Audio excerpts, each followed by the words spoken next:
Evening at 7 o'clock, Martin Luther King's Day. This is the Tibet Center, Buddhist Meditation and Study Center located in New York City, where we are now, and northern New Jersey. And this is our twice weekly presentation of the Buddha Dharma. All the prayers we say are on the website in the FAQ section, thetibetcenter.org. Go to FAQ, scroll down to prayers. If there's anyone who's passed away recently and you want us to pray for them, put their names in the chat box as soon as you can. Don't wait till the end, and we will see their names.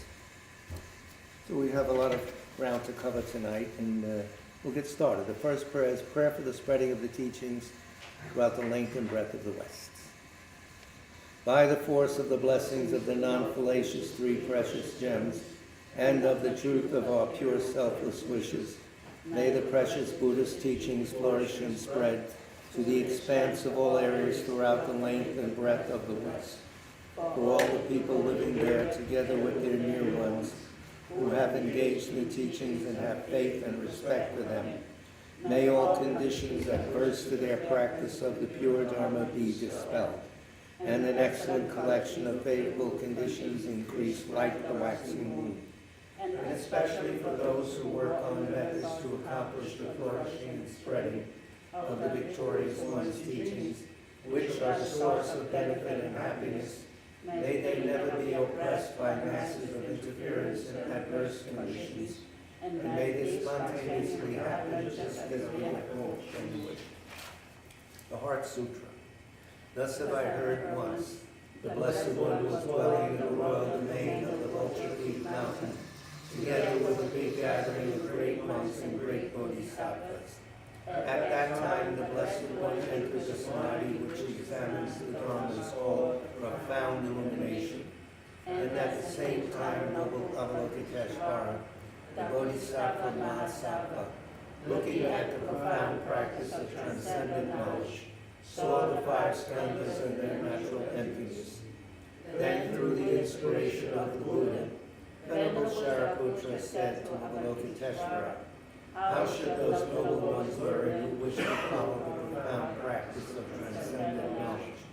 And Avalokiteshvara answered, Venerable Shariputra, whoever wishes to follow the profound practice of transcendent knowledge should look at it like this, seeing the five skandhas and their natural emptiness. Form is empty. Emptiness itself is form. Emptiness is not separate from form. Form is not separate from emptiness. In the same way, feeling, discriminating awareness, compositional factors, and consciousness are empty. Thus, all the dharmas are empty and have no characteristics. They are unborn and unceasing. They are not impure or pure. They neither decrease nor increase.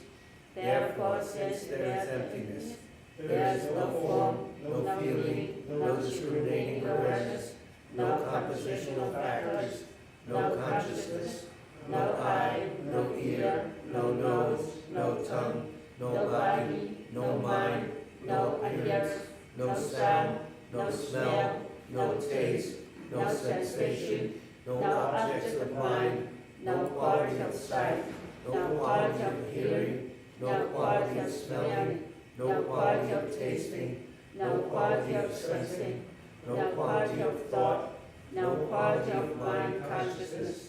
There are no nidanas from ignorance to old age and death, nor their wearing out.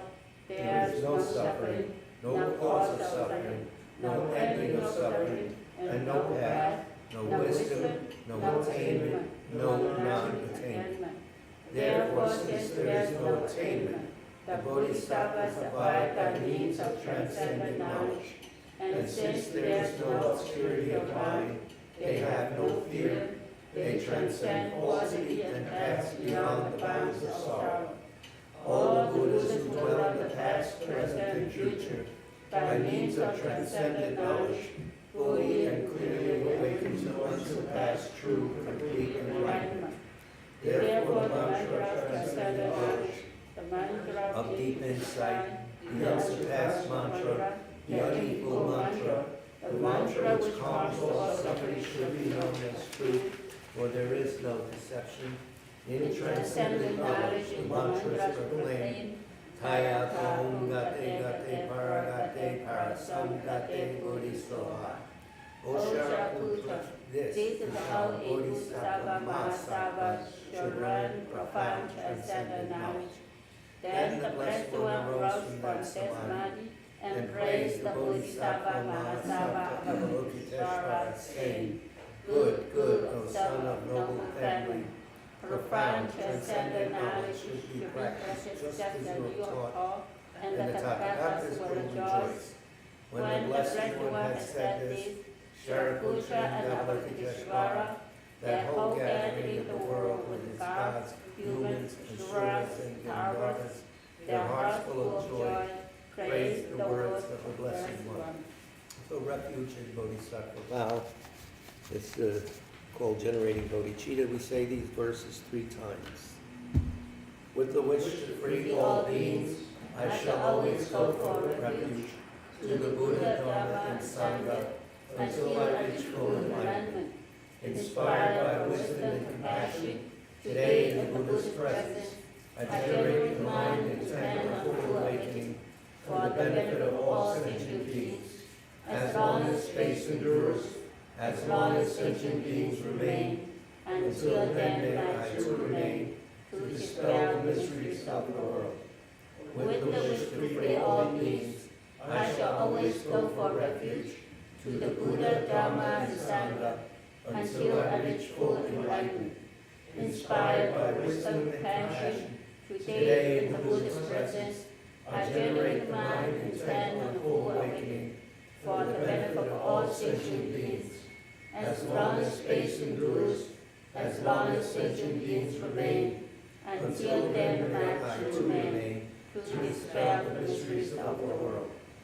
With the wish to free all beings, I shall always go for refuge to the Buddha, Dharma, and Sangha until I reach full enlightenment. Inspired by wisdom and compassion, today in the Buddha's presence, I generate the mind and intent of full awakening for the benefit of all sentient beings.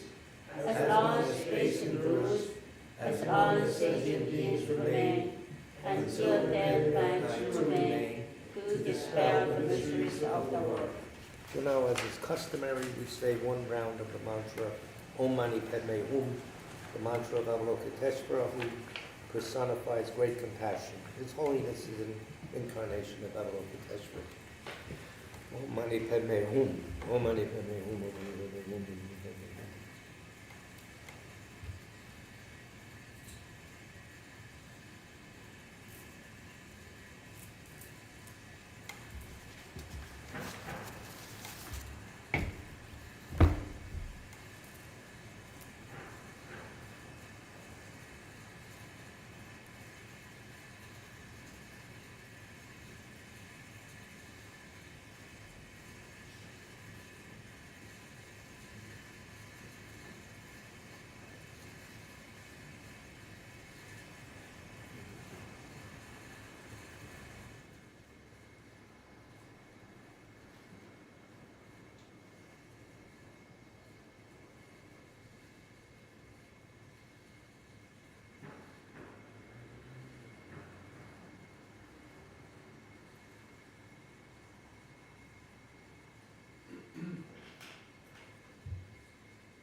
Om Mani Padme Hum.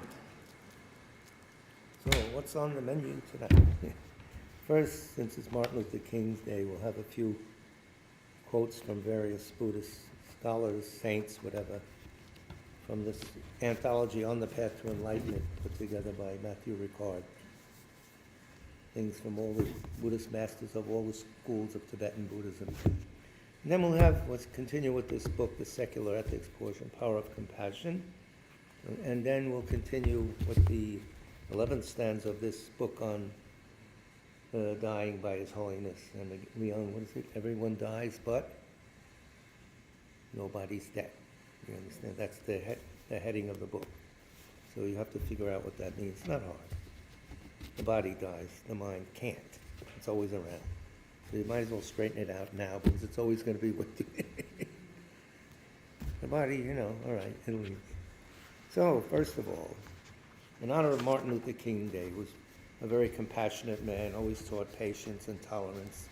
We have some quotes. First is from Mingyur Rinpoche, Yongey Mingyur Rinpoche, died maybe 100 years ago, something like that, 1800s, early 1900s, early 20th century.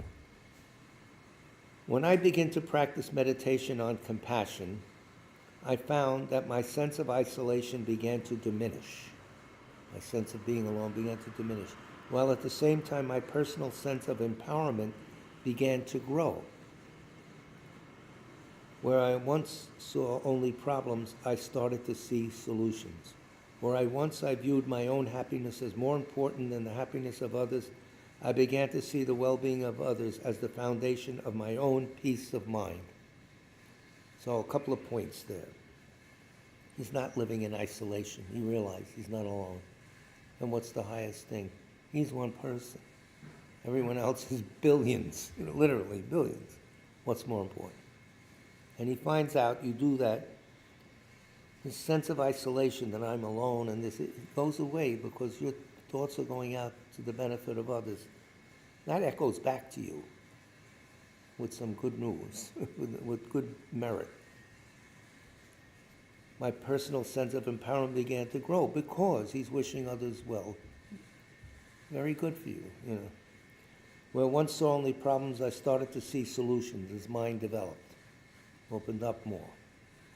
Where once I viewed my own happiness as more important than the happiness of others, I began to see the well-being of others as the foundation of my own peace of mind. You would think that you think of others, you'd feel worse. No, that's the opposite. That's what the point he's making now. It's something, Luther King used to talk about. Here's His Holiness 14th Dalai Lama, the current Dalai Lama. Compassion and generosity must be accompanied by detachment. Compassion and generosity must be accompanied with detachment. You can't be generous if you're attached to something. No. Expecting something in return for them is like doing business. I wish them well, so I should get something back. I'm going to get merit. Yeah, you will, but not really. By thinking that way, a lot less.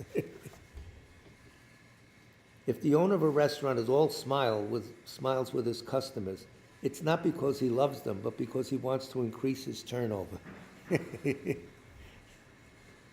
When we love and help others, it should not be because we find a particular individual likable, but because we see that all beings, whether we think of them as friends or enemies, want to be happy and have the right to happiness. Very simple, 10 lines, good to think about. When you go to the restaurant, are they happy to see you? You don't eat much, right? So they're not happy. I don't know. Nyasrul Ken Rinpoche, I think he's an abbot. Ken means he's an abbot. I think he's Enigma. Why is bodhicitta, the mind of enlightenment, so important? Because it is the immediate antidote for attachment to that sense of I that is the origin of samsara, the cycle of suffering. He's saying bodhicitta, it's not a direct antidote, but it is an antidote. The unfounded belief in an illusory self pushes us to cherish ourselves and reject others. That's the cause of it. The self that we think is so solid, we didn't examine it, really isn't there. It doesn't inherently exist. But that's causing us to, us and them. That's where wars start. So the sense of I, that is the origin of samsara, the cycle of suffering, that causes all the suffering. The unfounded belief in an illusory self pushes us to cherish ourselves and reject others, which finally turns against us and is the main cause of our suffering in samsara. The more you cherish yourself against others, you're going to have suffering. That's what turns the wheel of samsara. It is therefore essential to meditate all the time on love and compassion until we love others more than ourselves. That is the lifeblood of our spiritual practice and must always remain so. Let's see, we have Jigme Lingpa, who is a very Dzogchen master, 1700s, I think. He says, love means wishing for the happiness of others, like a loving mother cherishing her child. One's body, wealth, and virtue all amassed, one gives for others' benefit, while training to endure the harms that they inflict. These very real world. You're giving them, don't think foolishly.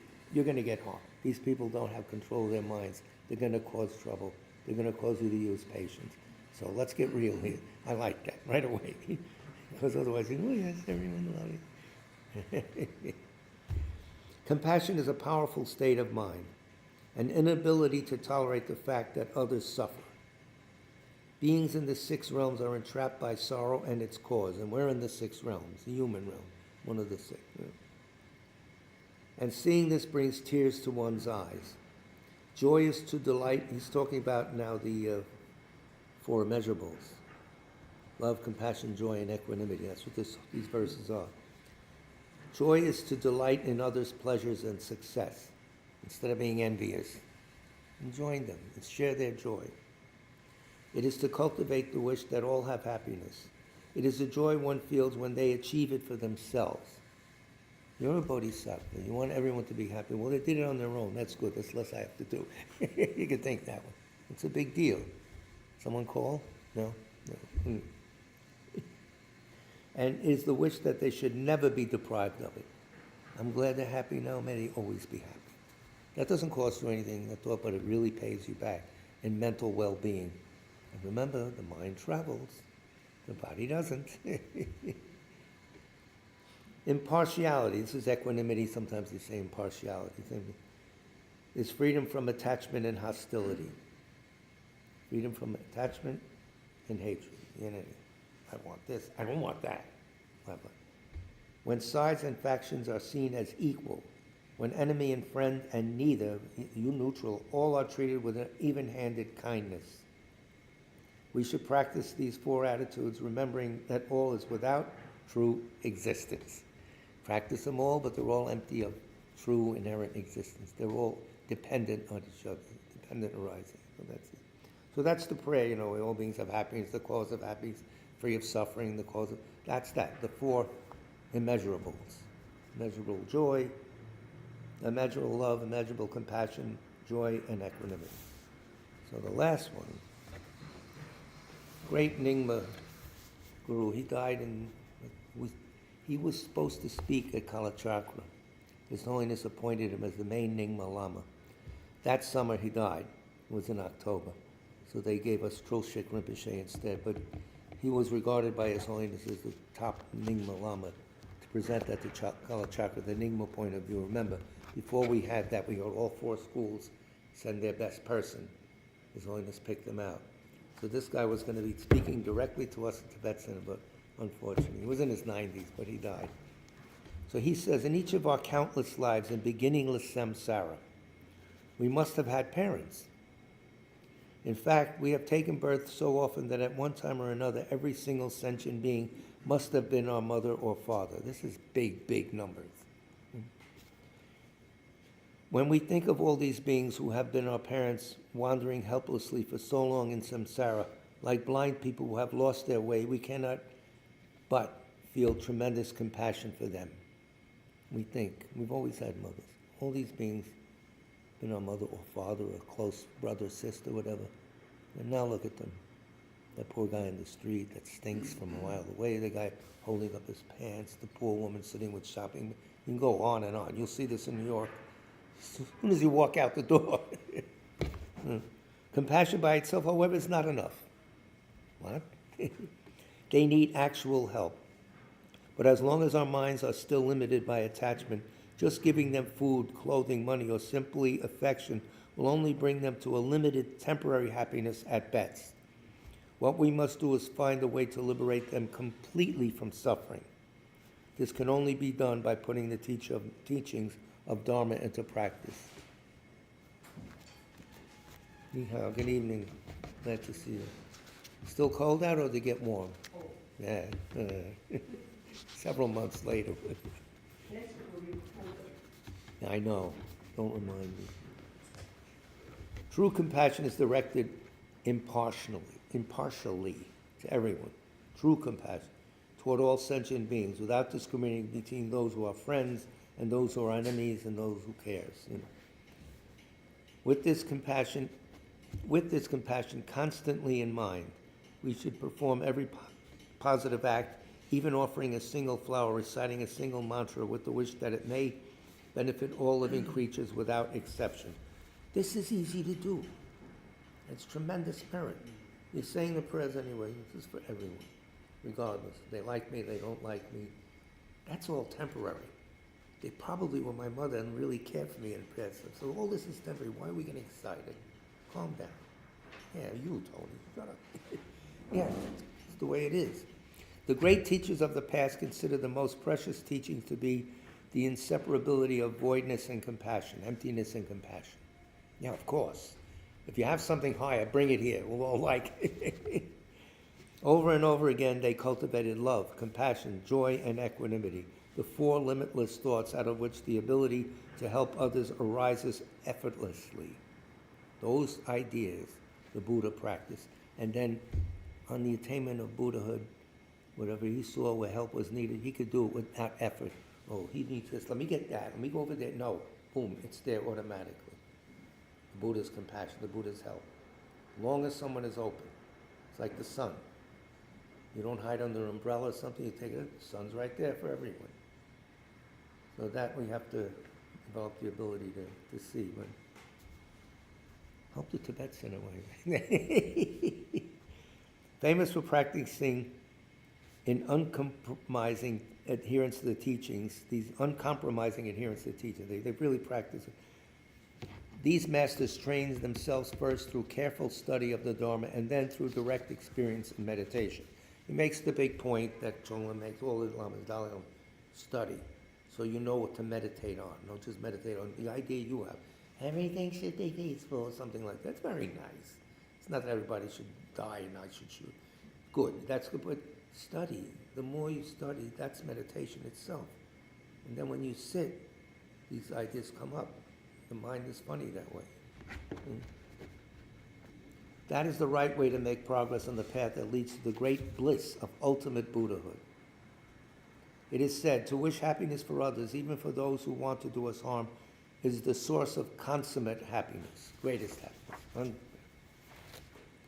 When we have reached this level, compassion for all beings arises by itself and in a way that is utterly uncontrived. It comes out of you, just like sweat comes out when you're hot or something. It's like the breath comes out. It's automatic. You don't have to make an effort because you made the effort to study the reasons why it should be that way, reasons why it's true and not some idea that someone made up. Yeah. It's very important to meditate with your whole being on bodhicitta until it becomes clear just how meaningless and frustrating the activities of this life really are. That doesn't mean you run away to the woods. You put up with it, but it's not the main purpose. You will be touched and saddened by the debilitated condition of beings in this dark age, and a strong feeling of determination to be free from samsara will arise. Remember when His Holiness had tremendous pain, and they were running him from Bodhi Gaya to the hospital, and the pain was really intense, and he saw some poor old man who had nobody to care for him out lying on the ground, a sick boy who was very thin and all that, and he said, my heart went out there, I didn't feel my pain. And this is a living person to talk to us. You could find a clip on YouTube, so it's for real. If these attitudes truly take root, the qualities and achievements of the Mahayana, the great vehicle, are sure to grow from them. But if that genuine determination to be free from samsara is not firmly implanted in your mind, your Dharma practice will never be able to fully develop. So he's saying, open the mind with bodhicitta. Give it room so the full Dharma could develop. All sentient beings are the same in wishing to be happy and not to suffer. The great difference between oneself and others is in numbers. There's only one of me, but countless others. So my happiness and my suffering are completely insignificant compared to the happiness and suffering of infinite other beings, not just on this earth, but in the heavens, the hells, wherever, other planets. Amazing. It's too vast to even think about. I'll never get to sleep. What truly matters is whether other beings are happy or suffering. Others. That's the basis of bodhicitta. We should wish others to be happy rather than ourselves. And we should especially wish happiness for those whom we perceive as enemies and those who treat us badly. Otherwise, what's the use of compassion? Very interesting. 4 more lines from the 7th Dalai Lama, Kesang Gyatso. Even the eagle, king of birds, can't fly if he is missing a wing. Many find the wing of perception of emptiness. Everybody finds emptiness. But only those who have also the wing of bodhicitta fly to the omniscient state of Buddhahood. So he uses the bird. So that's a little advice on Martin Luther King Day to all our friends and enemies. We're all equal. Now we'll come back to our regular program. Let me see how much time we have. I'm always a freak for time. Yeah, okay, we're good. Power of Compassion is sort of that secular ethics book. We've been going through it slowly. There's a little advice on anger from page 52. When anger comes, there's one important technique to help you keep your peace of mind. What is it? Tell us. You should not become dissatisfied or frustrated, because this is the cause of anger and hatred. Remember, Shantideva said, be careful of, frustration or this. That's the fuel of anger. Why can't I do? No. Then it comes. So when you see thoughts like that running around across your video screen in your mind, here comes anger. Get out of here. So dissatisfaction, I think he used the term, is this, why can he has this and I don't. There it comes, creepy. You start to lose it. And then somebody slams the door. Why did you do that for? The anger wasn't from the door. The door, it's from your thinking that. There is a natural connection between cause and effect. Once certain causes and conditions are fully met, it is extremely difficult to prevent that causal process from coming to fruition. He always says that sometimes, can I cure people who have this kind of disease? And he'll say if disease has gone so far that the cause has ripened into the effect, there's not much we can do. Maybe he can. But so that same thing, there's a point where the anger boils over, and then it's carrying you to say something stupid, to throw a rock, or whatever you do. Or turn it on yourself and feel depressed. That's always a good move. That helps. So, it is crucial to examine the situation so that at a very early stage one is able to put a stop to the causal process. So you get used to this. When somebody bumps you on the train or something, before you blow up and start adding things to that, shut up. Whatever you do, look the other way, anything. It happens. And you get off the train, man, you can't even eat supper when you get home. I don't like it. But I made your favorite dish. I don't like it. Then it doesn't continue to advanced stage. You got to get it early. That takes practice. In New York, fortunately, you have plenty of room to practice that. Then it does not. In the Buddhist text, Guide to the Bodhisattva Way of Life, the great scholar Shantideva mentions that it is very important to ensure that a person does not get into a situation which leads to dissatisfaction, because dissatisfaction is the seed of anger. It plants it and it grows. This means that one must adopt a certain outlook towards one's material possessions, towards one's companions and friends, towards various situations. And what's that attitude? What do you think? My watch, my house, my this, my car, my friends and all that. Yes, they're very nice, but they can't give you eternal happiness. Don't expect it from them. They're normal. The car's going to break. That's its job. Things leak, the roof leaks, all these things that go wrong. Put that in your mind ahead of time. That's the way it is. Well, everything's impermanent. Somebody broke a glass one. Everything's impermanent. Oh my God, the glass movement. That's it. So you don't continue the thoughts. Oh, it was a very nice glass. And it was my mother gave it to me. On and on. and that makes you feel worse. Let it go. Our feelings of dissatisfaction, unhappiness, loss of hope, and so forth are in fact related to all phenomena. That's the nature of everything in samsara. There's no hope. Somebody got the job you wanted. Ooh. You found out somebody doing less work than you is getting more money. Ooh. We could be here all night with the stories from our lives. If we do not adopt the right outlook, it is possible that anything and everything can cause us frustration. For some people, even the name of the Buddha could conceivably cause anger and frustration, although it may not be the case when someone has a direct personal encounter with a Buddha. You meet a Buddha, he or she is going to shut you down with all those thoughts. They're so powerful. Their compassion. Plus, if you met them, you got pretty good merit. You're on your way. Therefore, all phenomena have the potential to create frustration and dissatisfaction. Yet phenomena are part of reality, and we are subject to the laws of existence.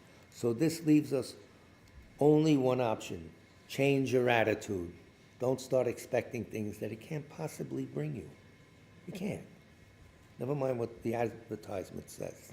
The brochure of this nice place you go to, and then it's terrible. The menu that looks so good.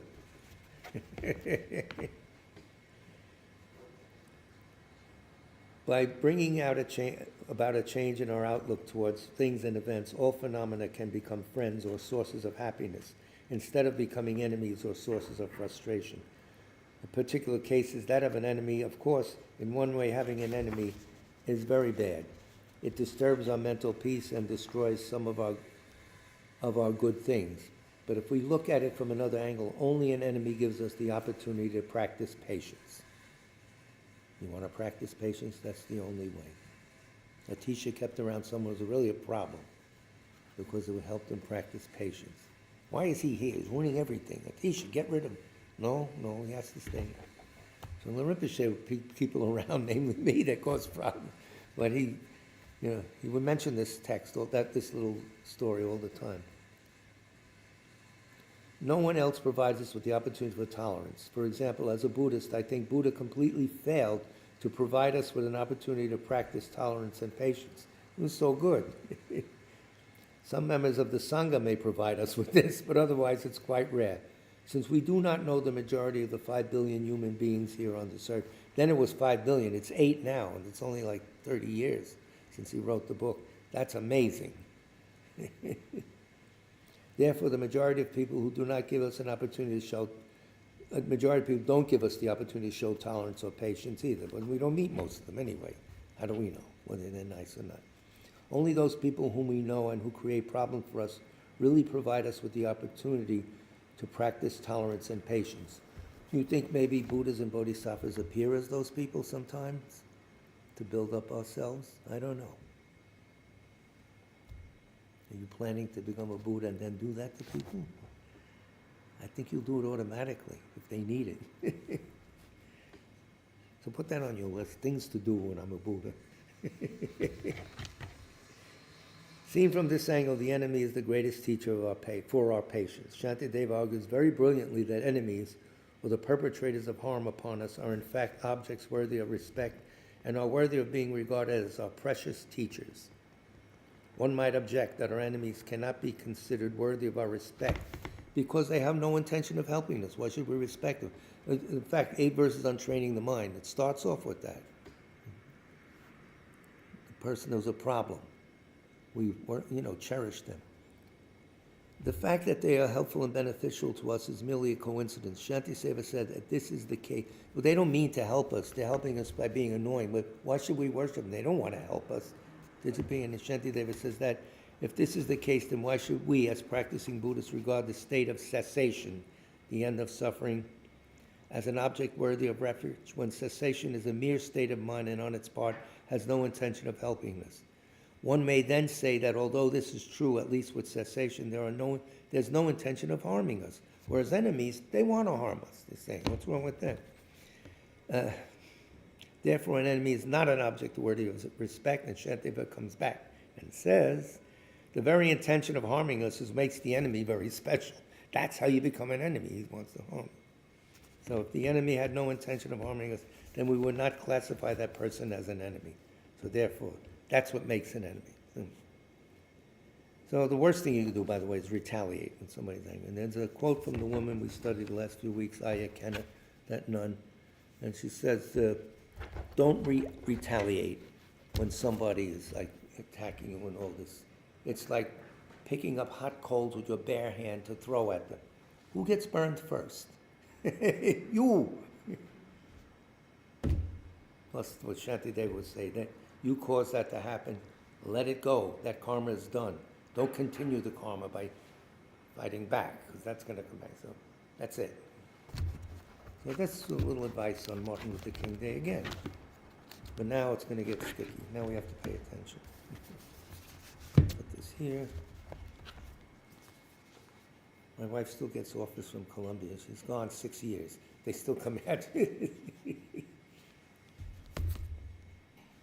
Bureaucracy. Now, there's 8 stages to the dying process. We did the first 4 last week. Finished on Wednesday night. Now the last 4. First 4 signs of dying, physical, people outside could see it. The last 4, it's just a mental activity. Now in the West, someone stops breathing, doctor comes, no breathing, heart's not beating, no temperature, and he's dead. Next, internally, the job's not done yet. And that's what we're going to cover now. It gets very complicated. It's high tantra, highest yoga tantra, the highest yoga there is, because within the death process, you can become a Buddha.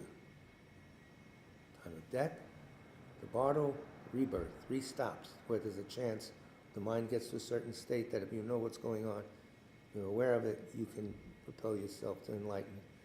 That's what the sadhanas do of highest yoga tantra. They imitate that process with all these meditations. It doesn't say clearly, now this and now you do this. It has language that's unique to itself. Visualize this deity who does that, and then this happens, he pours that, she does that.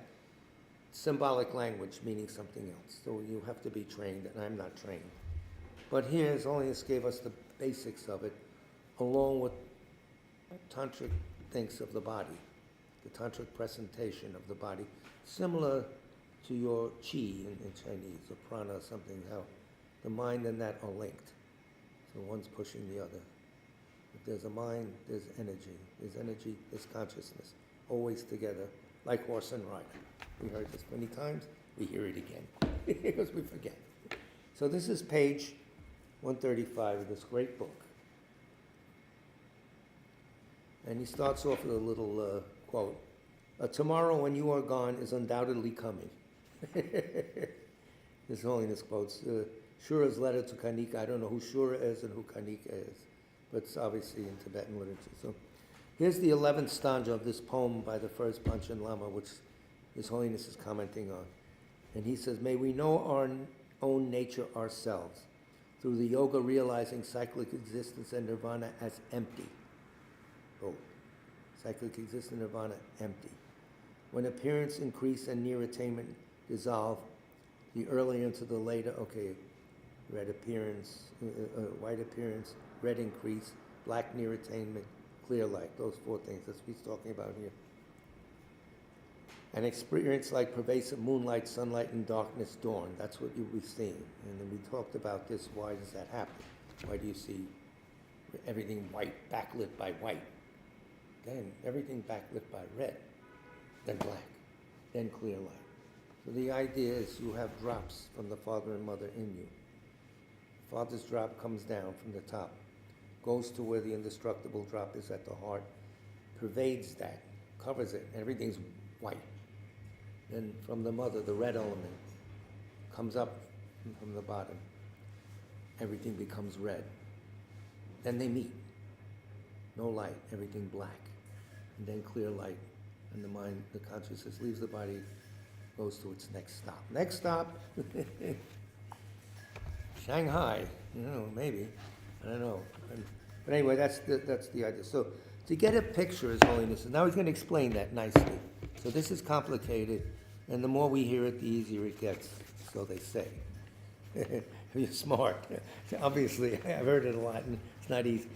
To get a picture of the final 4 phases of the death process, it is essential to understand the levels of consciousness as well as the structure of channels, winds, drops of essential fluid inside the body. This is important Tantra physiology and psychology. This is how they present this thing, the body. Channels, things follow. Winds, things move in the channels. Drops, essential fluid containing this or that. Levels of consciousness. This is the headline of the, the topic. The paragraph. What do you call these? The heading. The heading. You go to school. So, highest yoga tantra, only highest yoga tantra, but not. We do Tara and this. The 4th Anatara Yoga Tantra divides consciousness into gross, subtle, and very subtle. We walk around with the gross, we don't even know the other ones exist, I mean, at least from my point of view. The gross levels include the 5 sense consciousnesses, the eye, the ear, the nose, those are very simple, those are consciousness. The eye for colors and shapes, the ear for sounds, you got it, There are individual consciousness with specifics. These are individual consciousness with specific spheres of activity. In other words, the ear doesn't see. Unless you're enlightened, then all the senses could do everything. The ear doesn't see. The nose doesn't hear. They have their own authority in their own area. Simple. You got that. More subtle than these, but still on the gross level, is the consciousness with which we think. That's the 6th one. So the things, physical things, and then we have a certain part of the mind that thinks, interprets what we see or whatever, thinks of the future. Just that. That's the next. It is grouped into 3 classes corresponding to the 3 types of wind: strong, middling, and weak. Now we're talking about winds for the first time. And every consciousness is covered by a wind, like every horse has a rider, you could say something. The wind moves, but it doesn't know where to go. Consciousness knows where to go, but can't move. So they're always together. I think in biology they call it symbiotic relationship. Like plants that always grow together, things like that. So it's a little complicated, but it makes sense when you think of it. And now you can make sense of the body and why all these meditations they say and these miraculous things can actually happen. We have time. His last part of this chapter, he talks about that.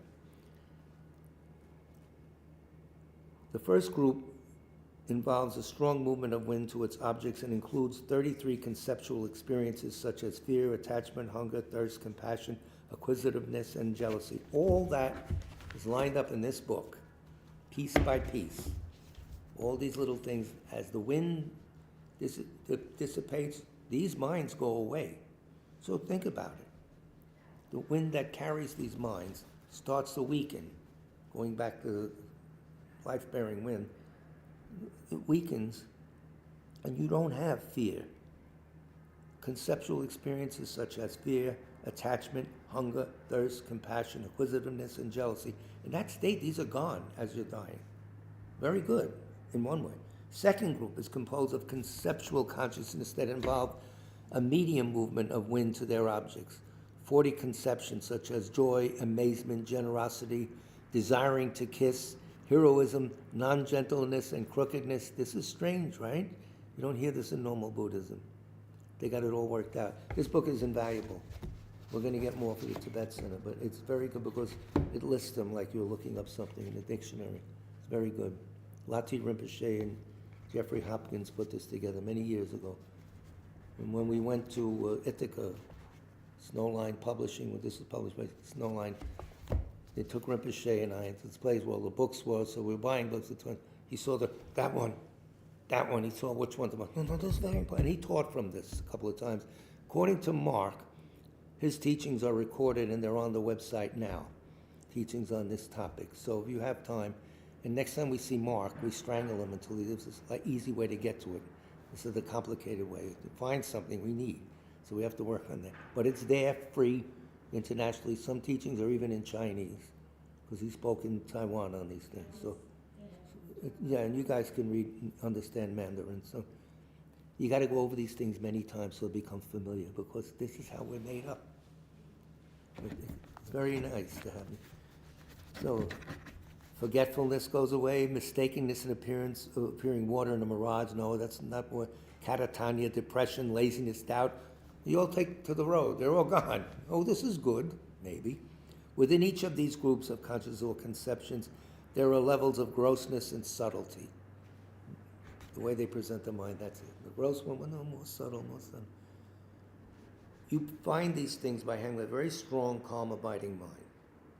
That's why it's so important they teach the fifth perfection, concentration, before they teach the sixth, wisdom. You need a concentrated mind that's like a strong drill that can go right through a brick wall. Boom, a hammer drill or something. You need that to understand emptiness. It's helpful, the calmer you are when you read, not saying you have calm abiding with shamatha, that helps too. But the state of shamatha, or I forgot it in Tibetan, what's the word? Shamatha is Sanskrit, whatever it is, calm abiding in English. And one point is, that state comes with a physical bliss, a physical pliancy. You could sit for hours and you're not going to get tired. And you're sitting there and you're happy to do it, not just like, oh, I can do it, I can do it. No. I like this. I'm happy here. Then you take that and you start analyzing things, because up until then you can't analyze. To get one pointed, you have to stay on the way. Visualize this, never mind that or that. Then something breaks, and the body gets blissful, the mind gets more blissful. Too blissful, then locks and stays. You have calm abiding. At that point, what can you do? You can start reading a book, you can start analyzing, and not only do you not lose, it gets stronger. Very funny, very counterintuitive. It doesn't seem like that's so. With that weapon, then you could study all these subtle things, and also you have no trouble visualizing the mandala of 700 deities like Kalachakra. So you're glad to do it. You're blissful. That's a long way off for people like me. I don't know. Some of you, maybe in the past, did it all. You did it in the past, and you wake it up now. That happens. So who knows? But anyway, so all these things take it to the road. They're gone. These three categories of conceptual experience fall in the gross level of mind, but they are subtler than the five sense consciousnesses. Okay, the thinking part is more subtle. We got that. But they are reflections, so to speak, of the deeper levels of consciousness that have less and less dualistic perception. They're representing, underneath them, the clear light. Remember, it's always there. It's there now when we're lying around. So it comes up. It's not as strong as it is, but it's there, powering everything. As Rinpoche's biography says, we believe all forms, everything we see, comes out of the clear light. Goes back, comes out. So that's it. Less dualistic perception. This and that starts to go away. You know it. You don't have to say, oh, I know what that is. Well, then you're there. You know it. You don't have to even explain that. You know it. You're it. It's not dualistic anymore. You're it. They say the realization of emptiness is like water poured into water. Your mind and emptiness, all of a sudden, water into water. Well, it's one thing. That's what comes to you, they say. So they're reflections of deeper level, kind of less and less dualism. They are imprints of three subtle levels of mind that manifest at periods when the grosser levels of consciousness cease, either intentionally, as in the profound states of meditation, or naturally, as in the process of death or going to sleep. Now, if you're really sharp, when you go to sleep all night, you pass through these stages. Deep sleep, like black near attainment, and then clear light supposedly dawns, but we miss it. When the winds on which all 80 of these conceptions ride collapse, these winds are not there. Now, where do they go? Well, they're not around either. The conceptions also dissolve.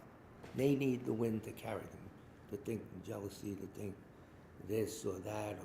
All that requires a wind. The wind's left.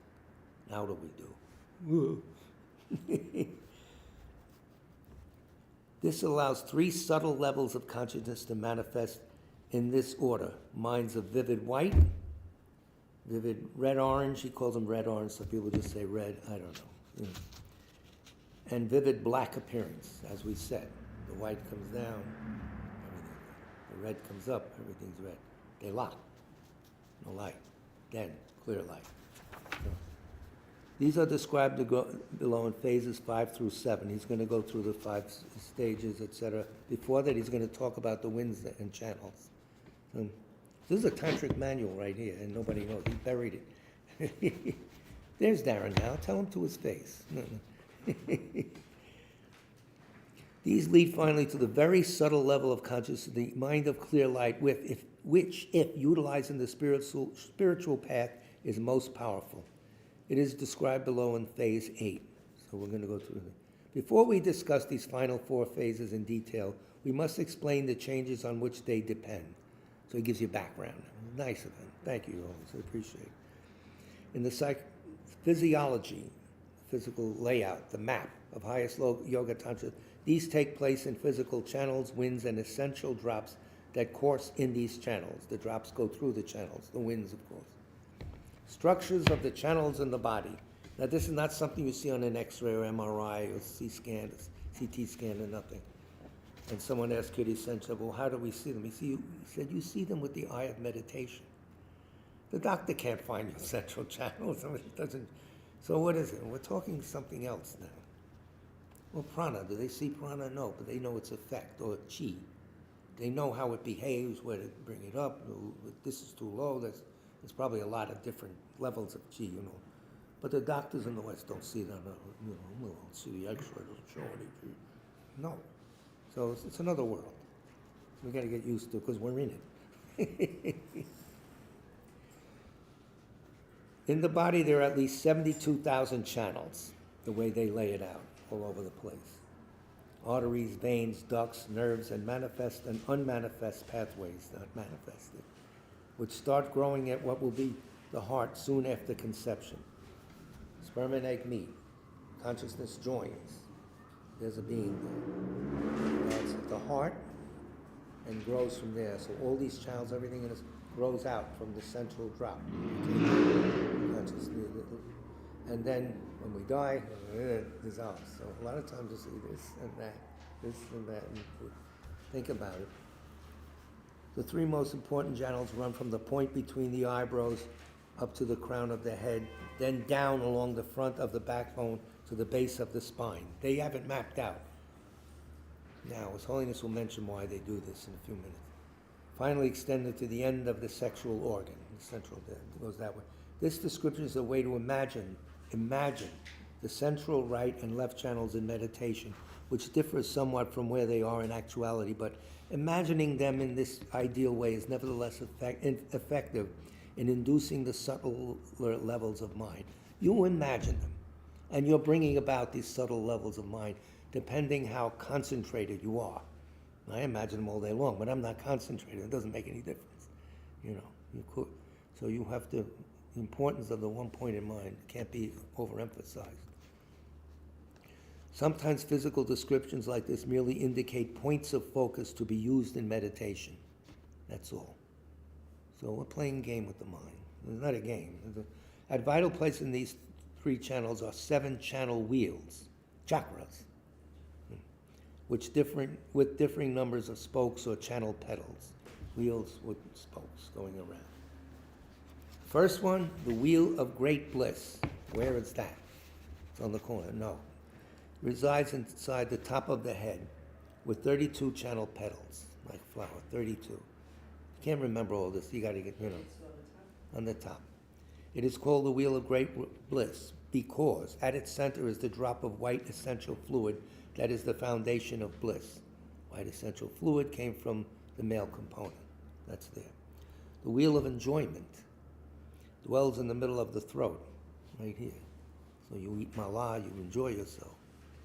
I eat way lots, nothing. The throat, 16 petals there. It is called the wheel of enjoyment because this is where tastes are experienced.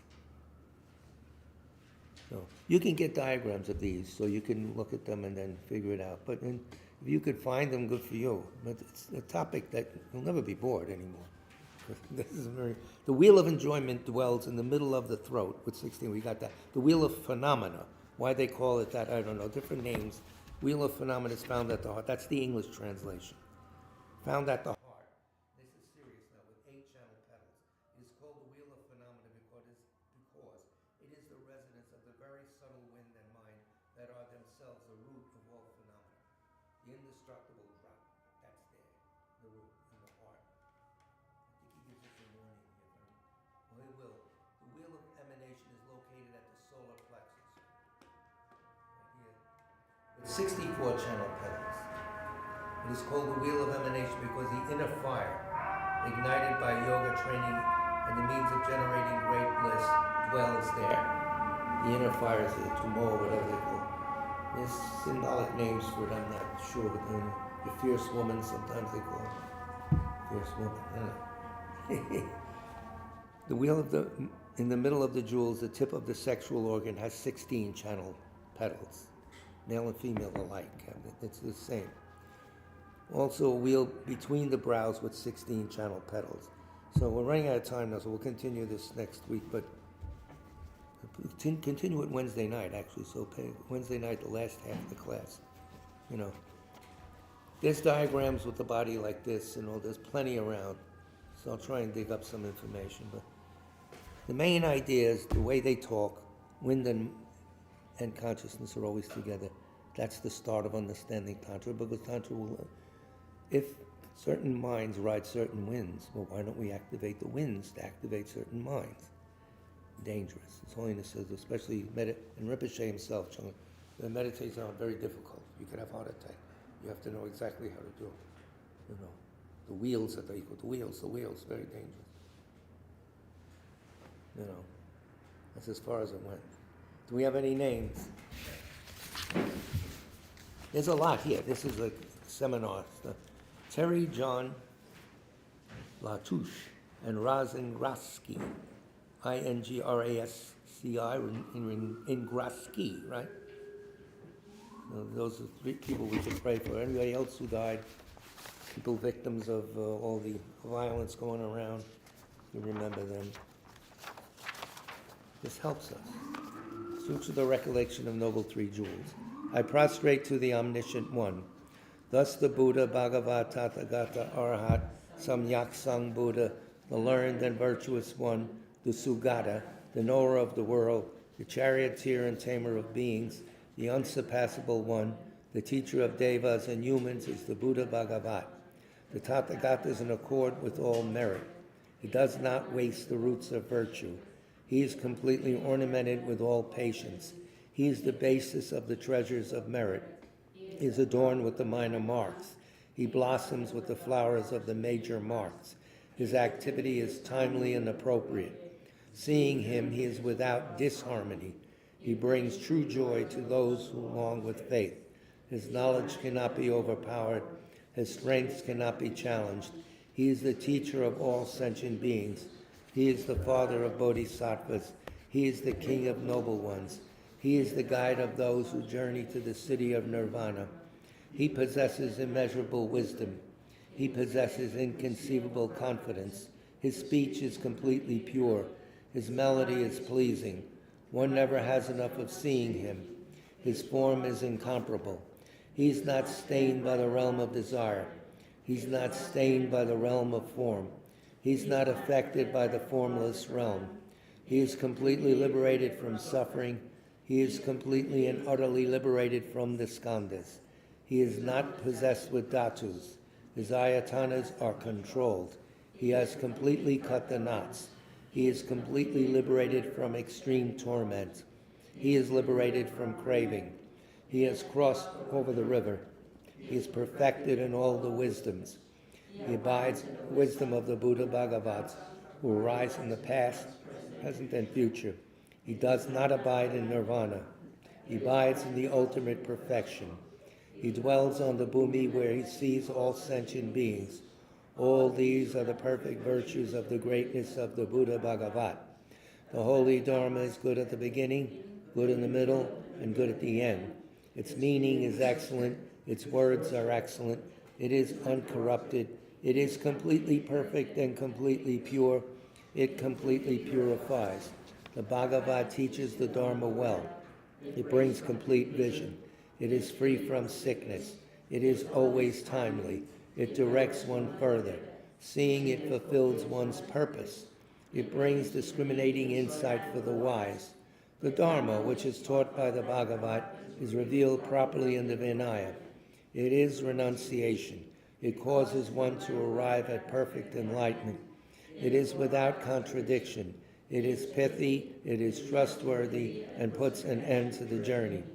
As for the Sangha of the great Jnana, they enter completely, they enter insightfully, they enter straightforwardly, they enter harmoniously. They are worthy of veneration with joined palms. They are worthy of receiving prostration. They are a field of glorious merit. They are completely capable of receiving all gifts. They are an object of generosity. They are a great object of complete generosity. The protector who possesses great kindness, the omniscient teacher, the basis of oceans of merit and virtue, I prostrate to the Tathagata. Pure the cause of freedom from passion, virtuous, liberating from the lower realms. This alone is the supreme ultimate truth. I prostrate to the Dharma, which is peace. Having been liberated, they show the path to liberation. They are fully dedicated to the disciplines. They are a holy field of merit and possess virtue. I prostrate to the Sangha. I prostrate to the Buddha, the leader. I prostrate to the Dharma, the protector. I prostrate to the Sangha, the community. I prostrate respectfully in all ways to these three. The Buddha's virtues are inconceivable. The Dharma's virtues are inconceivable. The Sangha's virtues are inconceivable. Having faith in these inconceivables, therefore the fruitions are inconceivable. May they be born in a completely pure realm. And don't forget, as Chungla told me, Dalai Lama will tell you, you cannot have success in Tantra without right view of emptiness, of course, renunciation, of course, and bodhicitta. Otherwise, you're just playing. Tantra depends on bodhicitta. So the two things that we talk about tonight, they help each other. It's not over here, I'm just going to do this, never mind. Yeah, you can't do that. 8 verses for training mind. With the determination to accomplish the highest welfare of all sentient beings who surpass even a wish-granting jewel, I will learn to hold them supremely dear.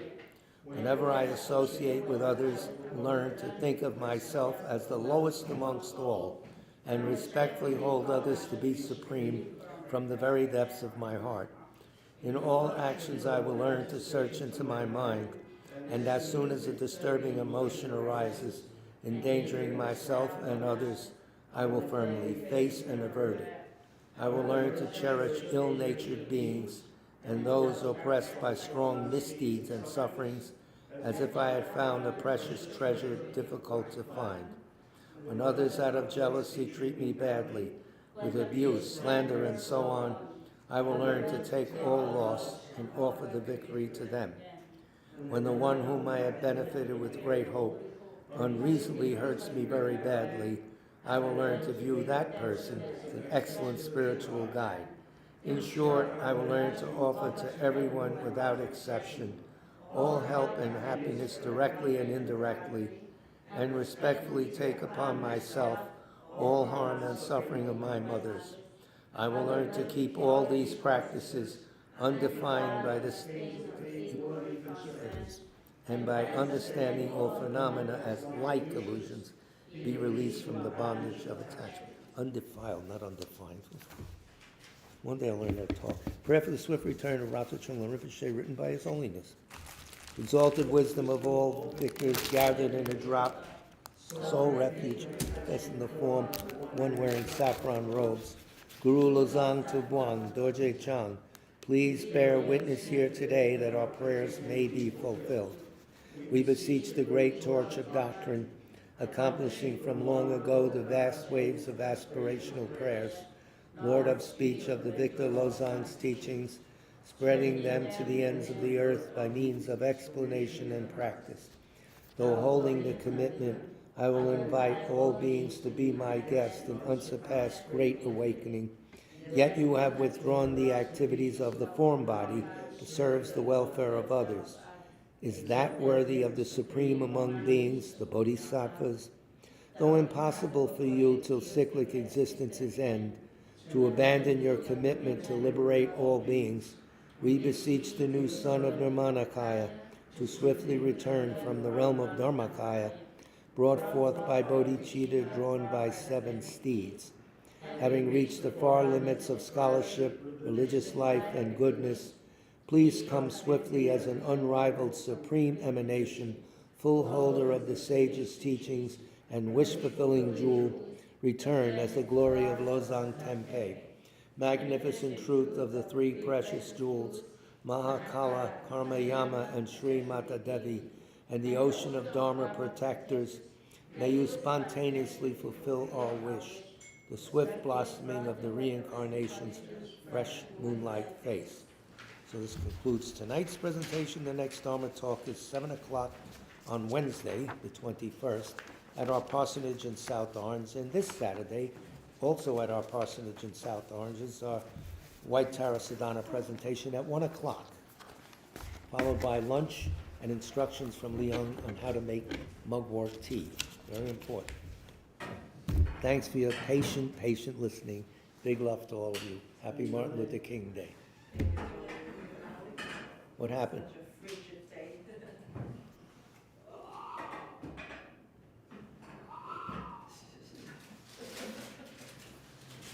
Let me get that